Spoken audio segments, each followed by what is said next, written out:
Ok, tu ouvres ton gosier. Oui, ma coach. Ma coach, là, je suis dans mon 3e mariage.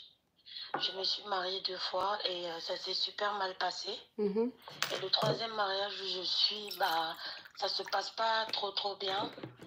Mais je peux pas divorcer parce que mes parents, ils m'ont prévenu que, vu que je me suis mariée 2 fois, que si je reviens la 3e fois, qu'ils ne vont pas m'accepter, qu'ils vont me renier.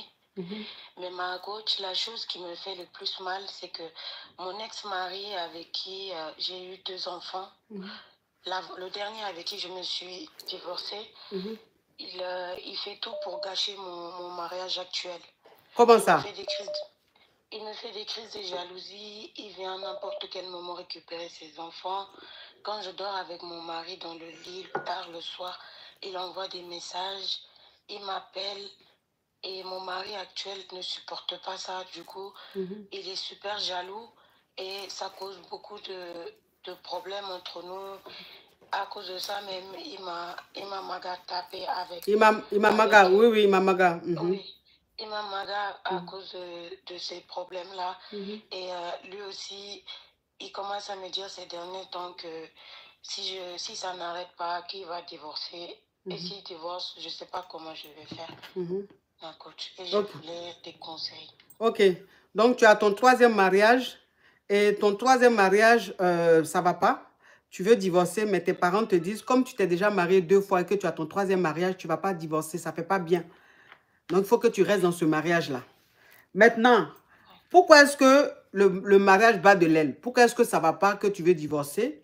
Parce que ton précédent mariage, c'est-à-dire ton précédent mari avec qui tu as eu 1 enfant ou 2 enfants, cherche à provoquer ton actuel mari. C'est-à-dire, quand tu es couché, c'est là il va t'appeler à des heures pas possibles. À minuit, 1h du matin, 2h du matin, il peut appeler. Il envoie des messages, pas des messages catholiques, et il vient, il débarque à n'importe quelle heure, soi-disant, il vient voir ses enfants ou il vient chercher ses enfants. Tout ça, en fait, pour créer des problèmes dans ton foyer. Donc, ton mari, arrivé à un certain moment, il en avait marre. Il a dit que lui, il ne peut plus supporter ça. Vous êtes pris la tête, il t'a même maga. Oui. Donc, comme il t'a maga, tu dis tu veux partir. Et ta famille dit non, ton 3e mariage, là, vraiment, tu ne peux pas encore quitter dans ça. Oui. Ok. Donc, c'est quoi ta question, ma chérie? Ma question est, je ne sais pas ce que je vais faire de lui, en fait, de mon ex-mari. Je ne sais pas pourquoi il ne veut pas me laisser heureuse, ma coach. C'est lui qui ne voulait plus de moi et c'est lui qui est parti. J'ai accepté, Dieu m'a donné un autre mariage. Tout se passait bien. Et maintenant qu'il est revenu dans ma vie pour tout gâcher pour moi, ma coach. Je ne comprends pas, en fait. Je ne sais pas quoi faire. Et mon mari actuel, il pense que j'ai une liaison avec lui, avec mon ex-mari, alors qu'il n'y a rien du tout, ma coach. C'est lui, il est juste jaloux, en fait, que je puisse refaire ma vie avec lui. Aussi rapidement, oui. Que tu sois heureuse. Que je sois. Oui, voilà. Donc, mon mari actuel pense vraiment qu'il se passe quelque chose entre nous, parce que des fois, il m'envoie des fleurs, des fois, il débarque quand il veut, il m'appelle quand il veut. Je ne peux pas l'empêcher de voir ses enfants, ma coach. C'est ça. Mais aussi, je ne sais pas quoi faire. Okay. Mais oui, ma chérie, tu n'as pas de photos sur ton profil. J'aime pas parler aux gens, les profils vides là. Je ne sais pas, j'ai du mal avec ça. Mais ma chérie, tu ne trouves pas que ton mari a raison de se plaindre? Oui, comment tu peux être mariée et puis ton ex-mari te fait livrer des fleurs? Comment tu es marié, ton ex-mari t'envoie des messages? Comment tu es marié, ton ex-mari t'appelle à 1h, 2h du matin? Je ne comprends pas. Ma coach, moi aussi, je ne comprends pas. Oui, non, ma chérie, tu ne peux pas dire que tu ne comprends pas. C'est toi qui dois, c'est ta vie en fait. C'est ça la responsabilité. Il faut que tu mettes stop à ça. Il n'a pas le droit. C'est que tu ne respectes pas ton actuel mari.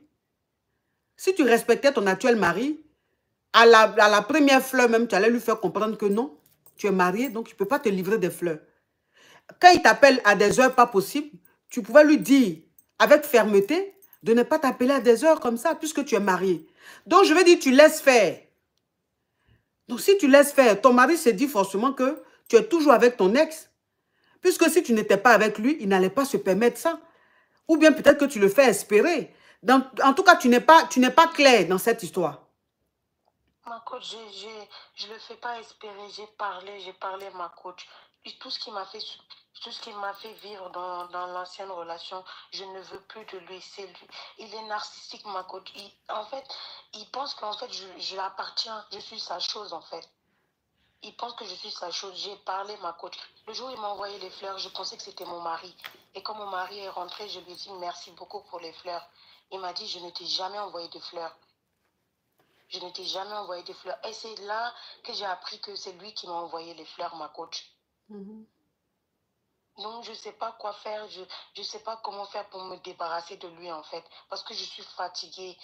Je suis fatiguée. Là, mes parents, ils ont fait une réunion comme quoi, si je reviens, eux, ils ne veulent plus de moi. Et moi, je n'ai pas envie de partir aussi. J'ai envie de rester ici. Mon mari ne me comprend pas. Il pense que tout ça, en fait, il fait des crises de jalousie. Je ne comprends pas, en fait. Je ne comprends pas parce que des fois, je suis avec lui quand la situation se passe. Mon mari s'est même embrouillé avec lui. Il a voulu se bagarrer avec lui. Je ne sais pas quoi faire, ma coach. En tout cas, ma chérie, ton histoire là, c'est toi-même qui es fautive. Tu es louche. Tu es louche, ma chérie. Faut te revoir. Faut te revoir. Faut te revoir. D'accord, ma chérie? Parce que moi, c'est de ta faute. Tout ça là, c'est de ta faute. Donc, si tu as envie de garder ton mariage là, il faut mettre de l'ordre dans ta vie. Hein. Si tu as envie de garder ton mari, ton troisième mari là, il faut mettre de l'ordre dans ta vie. Hein. Parce que on dirait que tu n'es pas une femme de caractère. Hein? On dirait que tu n'es pas une femme de caractère. Il faut que tu sois une femme de caractère. Il faut que tu sois une femme de caractère. On dirait que tu es une femme... Tu ne sais pas dire stop, tu ne sais pas dire non, tu ne sais pas... Il y a un peu... Tu es trop fair play, quoi. Trop cool. En tant que trop cool qui est là, ça ne va pas être tout le monde. Tu vois? Ça va pas être... Il y a des gens, quand tu es trop cool, ils comprennent, ils interprètent ça autrement. Ou bien ils pensent qu'ils peuvent tout se permettre. Donc, il y a des moments là, il ne faut pas être trop cool. Il y a des moments, il faut être aussi ferme, quoi. Il faut être tac, tac, tac, un peu dur. Ce n'est pas de la méchanceté, c'est avoir une vie rangée, avoir une vie responsable. Junior, Elsie, Junior, thank you. D'accord, ma chérie? Oui, ma coach. Parce que où tu es là, tu es belle. Donc, tu t'es mariée plusieurs fois. Dès que tu divorces, tu as un autre mari. Ça veut dire que tu es une très belle femme, tu plais. Mais il faut mettre de l'ordre dans ta vie. Si tu veux garder ton mari, mets de l'ordre dans ta vie. D'accord, ma coach. Au revoir, ma chérie. Merci. Au revoir. Je m'en vais, je suis fatiguée de vous. Allô?